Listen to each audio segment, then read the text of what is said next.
maanta waxaan halkan ka dareynaa fariintii wacyigelinta ahayd ee qaadashada kaarka codaynta waxaan kormeer ku soo marnay goobihii ee ka koobnay degmada badankeeda annagoo wacyigelinayna in sanduuqa yaalla abdaal la yimaado oo aan dadkii isdiiwaangelin ay fursadda ka faa'iideysan sanduuqa labaadna wuxuu yaallaa Dirimaraa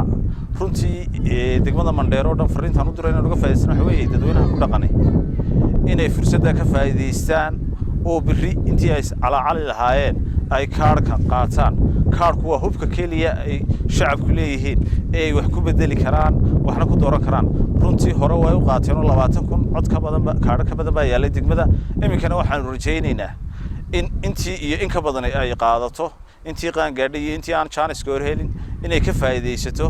runtii degmada Mandheero waxay ahayd hay'adda gobolka Saaxil waxaanu doonaynaa inay maantana sidii ahaato oo ay tartamay kula jirtaa degmada Sheekh xagga ay kaararka yaalla waa lagu tartamayaa degmo walba waxa lagu qiimeynayaa dadka ka codeynaya waa loo tartamayaa runtii fursadaasan maanta ka faa'iideysanaa dadweynaha waa wacyigelinaynaa inta badan waan soo kormarnay licisha imika ay socotaa 9 cishaano haray 9 cishana ka fadhiisan mayno hawsha waa wadaynaa barbarka ka baxda waa bakala qaleen. Assalaamu calaykum.